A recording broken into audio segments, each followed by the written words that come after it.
मैं doctor Ashutosh Mishra Tikampur Ballia super dental care से। Sir बात करें दांतों को लेकर, काफ़ी लोगों में एक इस समय शंकाएं बना रह रहा है कि दांत को लेकर लोग काफ़ी परेशान रह रहे हैं, जैसे दांत का सड़ना, ये कैसे होता है और इसका कैसे हम लोग बचाव कर सकते हैं? देखिए, दांत का सड़न होने का कारण वैसे तो अगर साइंटिफिकली देखें तो अभी तक अननोन है, बट एक प्रेडिक्टिव कारण माना जाता है कि खानों का फंसना। अगर आप कुछ भी खाना खा रहे हैं, वो दांतों में इंटरडेंटल स्पेस या बहुत सारे ग्रूव्स होते हैं, उसके बीच में जो खाना फंसते हैं वो काफ़ी समय तक, अगर लंबे समय तक रहें तो वहाँ पर वो कीड़े बनाते हैं। जैसे कि आप किचन में भी देखे होंगे, खाना अगर पड़ा हुआ है सड़, तो वहाँ पर काफ़ी दिन तक रहने पर वो सड़ने लगता है। तो वैसे ही खाना अगर दांतों के बीच में या मुंह में कहीं फंस रहा है तो वो सड़ता है और वहाँ पर बैक्टीरिया ग्रो करेंगे और वो दांतों में कैविटी बनाते हैं। इससे बचने के लिए सबसे बेस्ट ऑप्शन है आपकी कि आप सफाई रखिए अच्छे से।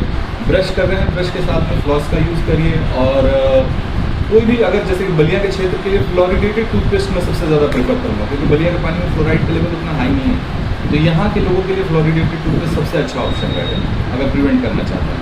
तो वैसे कई सारे टूथपेस्ट आते हैं कंपनियों के जो फ्लोरिडेटेड होते हैं। तो सर बात करेंगे लोगों का पीलेपन दांत को लेकर, लोग तो कहते हैं कि सर हम तो आरओ का पानी पीते हैं, हम नशा पताई भी नहीं करते होने का। दांतों के पीले होने के दो सबसे मुख्य कारण होते हैं। प्रथम कारण आपका ये हो गया कि फ्लोराइड जो होता है, अगर एक्सेस नंबर अमाउंट में अगर फ्लोराइड लेते हैं तो फ्लोरोसिस होता है, जिसको पीलेपन कहते हैं। वो ब्रिटल टूथ यानी गोल्डन टूथ कहा जाता है। दूसरा कारण होता है लोग दांत साफ करने के चक्कर में खूब ज़्यादा रगड़ के ब्रश करते हैं, और दांत का जो इंटरनल कलर होता है, दांत में जो इनेमल के नीचे जो डेंटिन होता है वो येलो कलर का होता है। तो जब दांत हम खूब रगड़ के साफ करते हैं तो इनेमल का जब पोर्शन हटता है और डेंटिन बाहर आता है तो वो येलोइश होता ही होता है। आप जैसे एज बूढ़े लोगों में देखेंगे जिनके दांत घिस जाते हैं वो येलो होते ही हैं। तो इसीलिए हम लोग प्रेफर करते हैं कि कभी भी आप सॉफ्ट ब्रिसल वाला ब्रश यूज़ करिए, और रेगुलर, ना खूब ज़्यादा रगड़ के ना एकदम हल्के हाथ से नॉर्मल ब्रश करिए ताकि गंदगी हट जाए। आपको दांतों को नहीं हटाना है साफ करके। अच्छा, मतलब एक नॉर्मली तरीके, बिल्कुल हल्के हाथों से ब्रश करिए, पीलेपन नहीं आएंगे। जो सर मसूड़ों से कभी कभी खून निकल जाते हैं, मसूड़ों से खून निकलने की समस्या को हम लोग पायरिया कहते हैं। पायरिया का मुख्य कारण यही होता है कि हमारे जो जिंजाइवा होता है यानी मसूड़े होते हैं, उसमें गंदगी या खानों का फंसना, लंबे समय तक रहना, जो कि इन्फेक्शन बनाता है, उसी को पायरिया कहा जाता है। इसका इलाज है साफ सफाई करिए, नमक पानी का कुल्ला करिए, तो सबसे आरामदायक है। सर आपके क्लिनिक में एक चीज़ बड़ा विशेष हम लोग देखने को मिला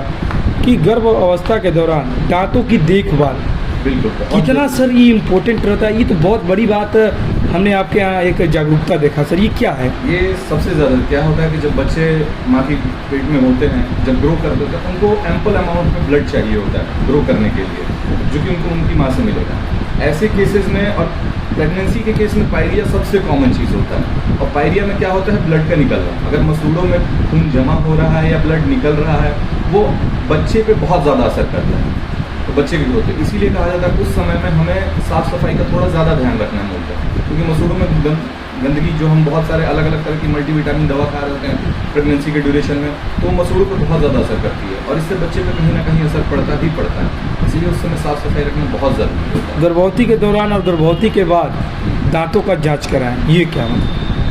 क्योंकि गर्भावस्था में देखिए कई ऐसी बीमारियां होती हैं हमारे इंसान के मुंह में, जो कि दवा खाने की वजह से होती है। जब हम जब औरतें गर्भवती होती है, वो अलग अलग तरह की मल्टीविटामिन, प्रोटीन, फॉलिक एसिड, इस तरह की दवाएं खाती हैं, जिसकी वजह से मसूड़ों में या फिर मुंह में कई सारी समस्या आती है। और प्लस गर्भावस्था के दौरान इंसान थोड़ा सुस्त सा हो जाता है, तो अपने मुंह का उतना ख्याल नहीं रख पाता है, जिसकी वजह से कीड़ा लगना या फिर ऐसी समस्या रहती है। तो इसीलिए कहा जाता है कि गर्भावस्था के दौरान तो जरूर कराएं।